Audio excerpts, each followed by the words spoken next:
Movie की शुरुआत में हमें अमेरिका के नॉर्दर्न स्टेट को दिखाया जाता है, जहां एक बहुत ही खतरनाक महामारी फैली हुई है।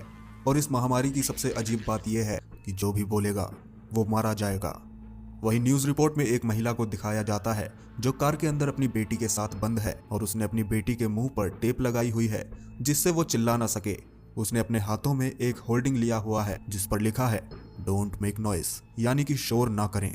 इस महामारी के कारण सरकार ने आपातकाल की घोषणा कर दी है और सभी को घर के अंदर रहते हुए मोबाइल बंद रखने का सुझाव दिया है। कुछ ही दिनों के अंदर देश के बहुत बड़े हिस्से को इस महामारी ने पूरी तरह से तबाह कर दिया है। सड़क से लेकर मेट्रो तक हर तरफ सिर्फ लाशें ही लाशें हैं।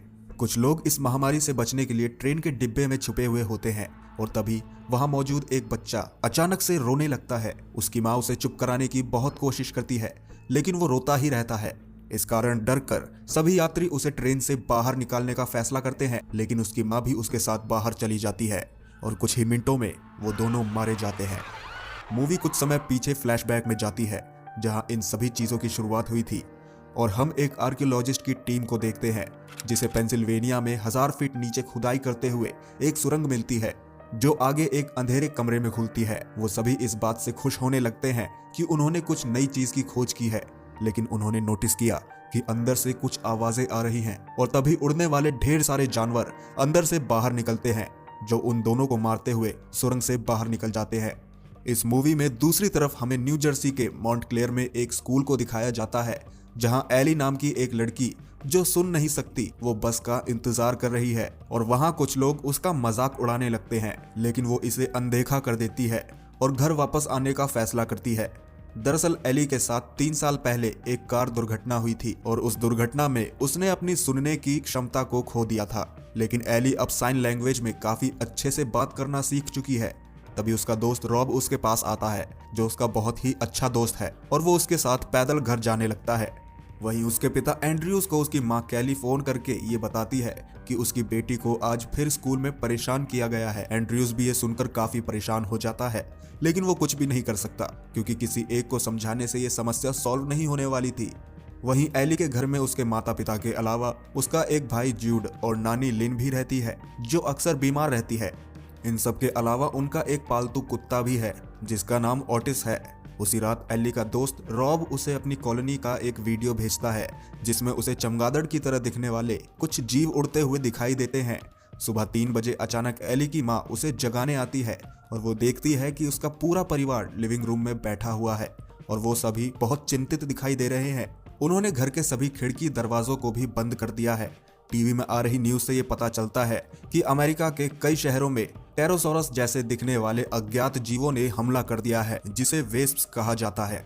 ये जीव लाखों सालों से पहाड़ों में कैद थे, लेकिन जब कुछ आर्कियोलॉजिस्ट ने रिसर्च के लिए चट्टानों को बम से उड़ाया तो ये बाहर आ गए और ये जीव किसी भी इंसान को कुछ सेकंड्स में ही मार सकते हैं और ये अपने शिकार का पता लगाने के लिए शोर का इस्तेमाल करते हैं। इसलिए अमेरिकी सरकार ने आपातकाल की घोषणा करते हुए सभी को घर के अंदर बंद होकर शांत रहने के लिए कहा है। ये न्यूज देखकर वो सभी बहुत डरे होते हैं। तभी एली ये सजेस्ट करती है कि क्यों ना हम शहर से दूर किसी गांव में चले जाएं, क्योंकि यहाँ बहुत शोर है जिस कारण खतरा बहुत ज्यादा है। सभी लोगों को उसका ये आइडिया पसंद आता है और वो सब जाने की तैयारी करने लगते हैं। जाते समय एंड्रयूज के साथ उसका एक दोस्त ग्लेन भी हो जाता है और वो सभी शहर से दूर निकल पड़ते हैं। जब वो सभी फ्यूल लेने के लिए एक गैस स्टेशन पर रुकते हैं तो एली अपने कुत्ते को टहलाने के लिए गाड़ी से नीचे उतर जाती है और तभी अचानक उसके चिल्लाने की आवाज सुनाई देती है। एंड्रयूज दौड़ के उसके पास जाता है और देखता है कि एक आदमी उसके सिर पर गोली ताने हुए है और वो उससे उसकी कार की चाबी मांगता है। एंड्रयूज उसे कार की चाबी देता इससे पहले ही ग्लेन आकर उस लुटेरे के पैर में गोली मार देता है और मौका देखकर एंड्रयूज उसकी गन लेकर वहां से भाग जाता है। रास्ते में उन्हें बहुत भारी ट्रैफिक जैम मिलता है जिस कारण ग्लेन एक अल्टरनेटिव रास्ते से जाने का डिसीजन लेता है। वही उबड़ खाबड़ रास्ते पर गाड़ी चलाते समय अचानक से ग्लेन के सामने एक हिरण का झुंड सड़क को पार करते हुए आ जाता है और उसे बचाने के चक्कर में वो गाड़ी को तेजी से मोड़ता है जिस कारण उसकी गाड़ी खाई में गिर जाती है। एंड्रयूज जब उसे चेक करने जाता है तो वो देखता है कि ग्लेन बुरी तरह से घायल हो चुका है और उसका शरीर गाड़ी के नीचे फंस गया है। वो उसे बचाने की बहुत कोशिश करता है, लेकिन किसी भी तरीके से उसे उस गाड़ी से निकाल पाना मुश्किल लग रहा है। वो मदद मांगने के लिए पुलिस को कॉल भी करता है, लेकिन कॉल नहीं लगता। ग्लेन देखता है कि उसके शरीर से बहुत ज्यादा खून बह रहा है इसलिए वो एंड्रयूज को उसकी गन देकर उसे अपने परिवार के साथ निकल जाने के लिए कहता है। एंड्रयूज अपने दोस्त को छोड़कर जाना नहीं चाहता था, लेकिन अपने परिवार के खातिर वो भी उस फैसले से सहमत हो जाता है। और जैसे ही वो सभी कार से निकलने वाले होते हैं, उसके कुत्ते को कुछ अजीब दिखता है और वो जोर जोर से भौंकने लगता है, जिस कारण शोर सुनकर वेस्प्स वहां आ जाते हैं और उनकी गाड़ी पर हमला कर देते हैं। वेस्प्स के इस हमले से कार का शीशा टूटने लगता है।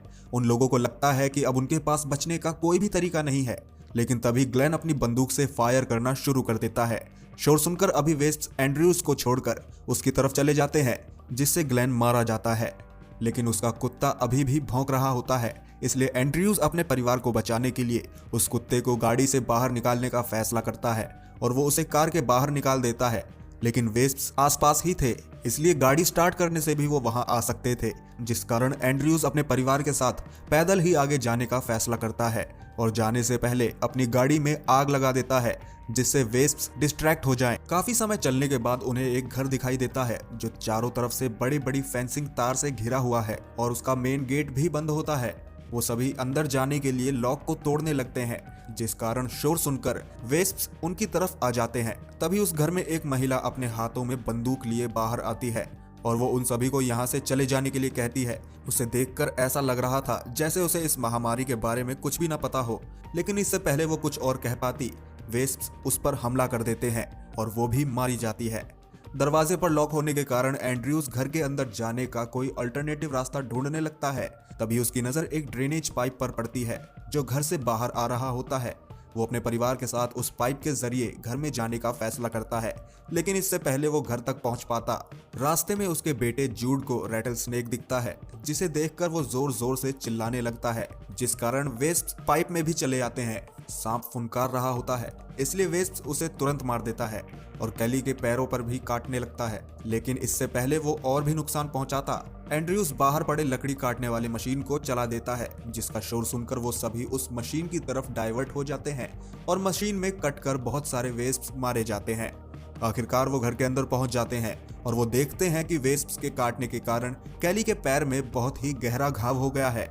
कैली का घाव बहुत तेजी से फैल रहा होता है और इसे रोकने के लिए एंटीबायोटिक देना बहुत ज्यादा जरूरी है, इसलिए एंड्रयूज एली के साथ दवा लेने के लिए निकल पड़ता है। कई घंटे चलने के बाद वो एक सुनसान शहर में आते हैं, जिसे देखकर ऐसा लग रहा होता है जैसे यहाँ मौजूद सभी लोग मारे जा चुके हैं। जहाँ उन्हें एक मेडिकल शॉप दिखाई देती है। दुकान के अंदर काफी अंधेरा है और चारों तरफ से लाश की सड़ने की बदबू आ रही होती है।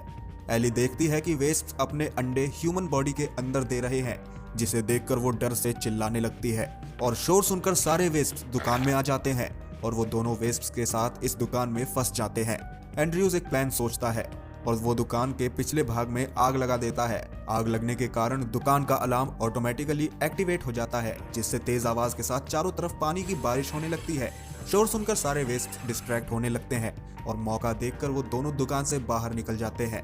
रास्ते में उन्हें एक प्रीस्ट मिलता है जिसकी जीभ कटी हुई है और वो अपने पंथ का लीडर है और वो उन लोगों को अपने ग्रुप में जुड़ने के लिए कहता है, लेकिन एंड्रयूज मना कर देता है और वापस अपने घर आता है। वहीं कैली भी अब एंटीबायोटिक दवाई लेने के बाद ठीक होने लगती है। रात में एली को रॉब से चैट करते हुए पता चलता है कि उसके माता पिता को वेस्प्स ने मार दिया है और अब वो नॉर्थ की तरफ जा रहा है, जहां सरकार ने एक रेफ्यूजी कैंप बनाया हुआ है।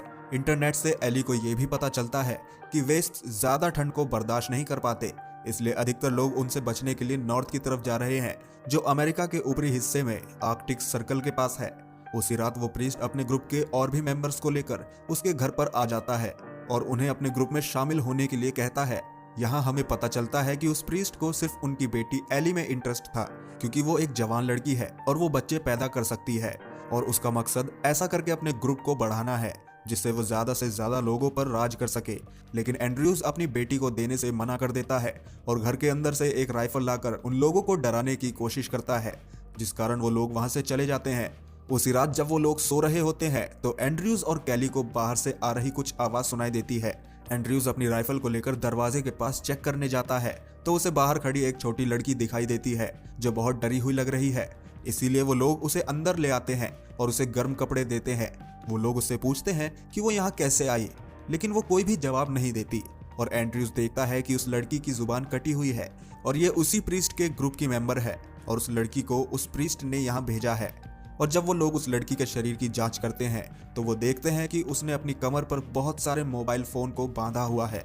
दूसरी तरफ एली देखती है कि किसी ने उसकी खिड़की के शीशे पर फोन लगा दिया है और वो अब बजना शुरू हो गया है और इसकी आवाज से बहुत सारे वेस्ट खिड़की की ओर आ जाते हैं और उस लड़की ने भी जितने मोबाइल फोन लाए हुए हैं वो सभी बजना शुरू हो जाते हैं। वो लोग किसी भी तरह सभी मोबाइल को पानी में डुबाकर बंद कर देते हैं, लेकिन उसकी आवाज से बहुत सारे वेस्ट घर तक पहुंच चुके हैं जो खिड़की और दरवाजे के शीशे को तोड़ने की कोशिश कर रहे हैं। एंड्रयूज और ज्यूड किसी तरह उस वेस्ट को बाहर रखने की कोशिश करते हैं और एली अपनी माँ के साथ बेसमेंट में छुपने के लिए चली जाती है, जहां उस कल्ट के लोग उसे पकड़ लेते हैं। और जब उसकी नानी लीन उन्हें एली को ले जाते हुए देखती है तो वो गुस्से में घर के बाहर निकलकर उन 3 में से 2 आदमियों को पकड़ लेती है और एली को वहां से भाग जाने का इशारा करते हुए जोर जोर से चिल्लाने लगती है।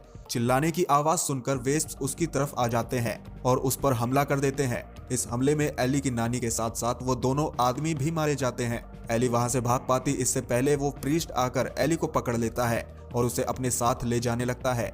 बारिश होने के कारण वेस्ट भी अब चारों तरफ से आने वाले शोर को सुनकर डिस्ट्रैक्ट होने लगते हैं। इससे पहले प्रीस्ट एली को कहीं ले जा पाता, एंड्रयूज अपनी फैमिली के साथ उस प्रीस्ट पर हमला कर देता है। इस हमले में एंड्रयूज अपने परिवार के साथ मिलकर इस ग्रुप के बहुत सारे मेंबर्स को मार देता है और आखिरकार एंड्रयूज भी उस प्रीस्ट को मारने में कामयाब हो जाता है।